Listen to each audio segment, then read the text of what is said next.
The playoffs are here, and you can predict the action all the way to the finals with FanDuel Predicts. Predict the spread, the total points, and even the game-winning moments that make the playoffs. Sign up and get a $25 bonus with FanDuel Predicts. Offered by FanDuel Prediction Markets, LLC, a registered futures commission merchant. 18-plus bonus is non-withdrawable and expires 7 days after receipt. Trading derivatives involves significant risk and may not be suitable for all investors. Manage your activity with their consumer protection tools. Restrictions apply. See terms at FanDuel.com/predicts/bonus-offer-terms. Listen, all you New Yorkers. Excuse me. Taxi. Okay, man, we're looking around. This is the 77 WABC minicast. The voice of the curse of Oak Island Gold. Thank you very much for being on the other side of midnight, live from Hollywood, California. Robert Clotworthy. Once again, it's a pleasure to be on the show, Walter. Thank you for inviting me. Well, Robert makes it a bigger radio show, and he said something that has haunted me. Yeah. Especially considering how many topics he covers about mysteries, alternative history. And one of them he said the other day to me that I'm like, really, he's thinking about that. When you said, I'm spending a lot of time thinking about the moon. I'm finding the moon particularly interesting. And maybe you could share with us why you feel that way. You know, the moon is just such a unique body that's out there in space. You know, I was doing a little bit of research on the moon today, just thinking about it. And one of the things they commented on was how, I mean, we know that it affects the tides, how critical it is for that. But if the moon was not there, you think we have crazy weather now? They say it would be absolutely chaotic. And, you know, the influence that the moon has on us is quite profound, I think, not just in an actual physical sense, but in a spiritual sense as well. And it also is something that I think that people find, you know, not just romantic, but it's one of those things that influences you in ways that you really can't anticipate. It sparks creativity. It gives us light in the night. And then you think about traveling to the moon and the experiences that some of these astronauts have had who have gone to the moon, how strange moon dust is, all of that. You add it all up, and it makes no sense as to why it's there, why it is the size that it is. You know, I read one thing today. He said you could fit 50 moons inside of the Earth. Well, okay, nobody wants to do that. But also they said, how was the moon formed? Something like the size of Mars struck the Earth and split off a big chunk of it. I don't know if I buy that. It's just a very, very strange body out there. People say it's hollow. I have friends that say they've heard the ringing of the moon.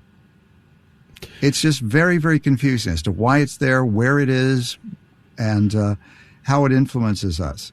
So it's very fascinating. Do you believe it could be artificial and was placed there 500,000 years ago? Oh, absolutely.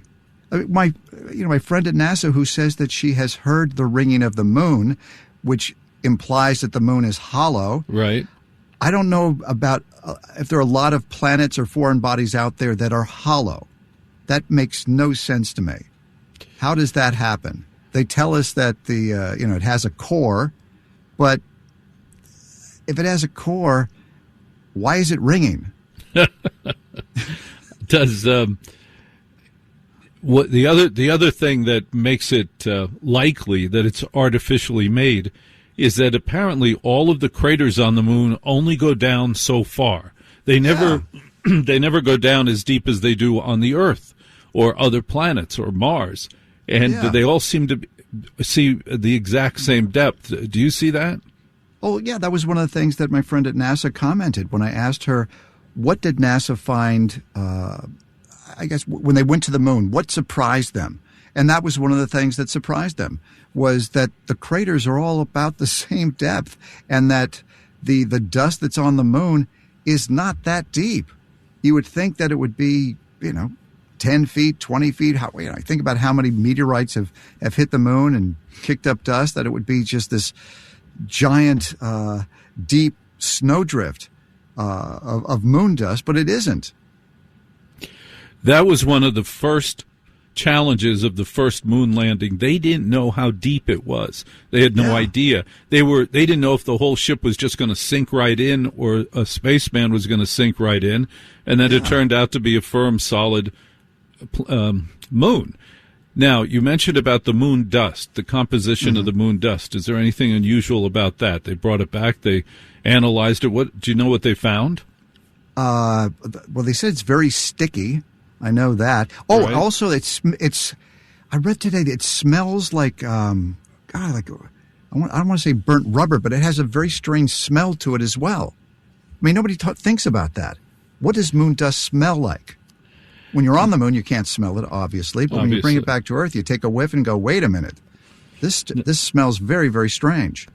Now, one of the astronauts, when they were on the moon, says that he saw something, that he saw other creatures. What did he see? What did he see? That was Neil Armstrong and with Buzz Aldrin, and they said they saw what appeared to be some kind of devices out there. You know, it was off on the horizon, was not super, super close. And then they saw beings moving in between them, and that they were basically surrounded. It's an amazing tale. It's an amazing story that they never discussed once they got back to Earth. No, you know, and I looked it up today about did Neil Armstrong see something on the moon, and you know, go to AI or Chat GBT, and they all say no, that's just a conspiracy theory. Somebody made it up. There's no direct evidence. I have a friend who spoke to Neil Armstrong and Buzz Aldrin at Neil Armstrong's house, where they brought it up and talked to her about it. Right. So it happened. In my opinion, I don't think this person lies. They are incredibly truthful. They're a scientist. They were on the support ship when astronauts would come back from the moon.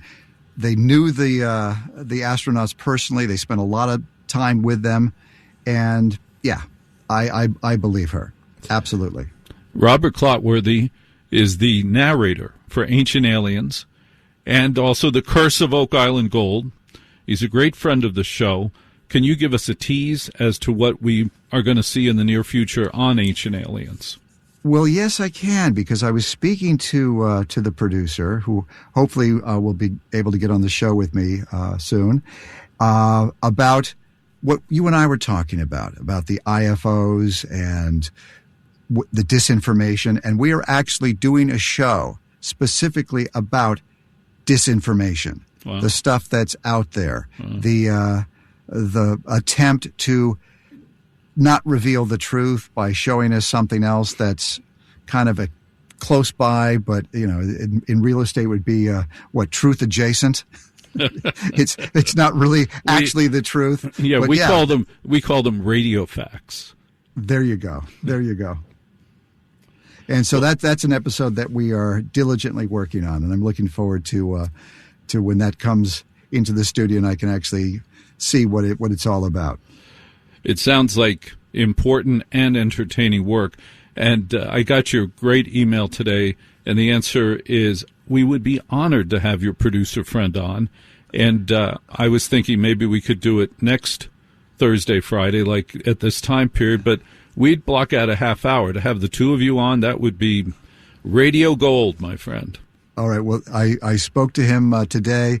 I shot him an email. He's going to clear it with the higher ups to make sure that he's allowed to comment on some of the things that we're working on. But I would anticipate that we're going to get a green light. So I'm looking forward to it.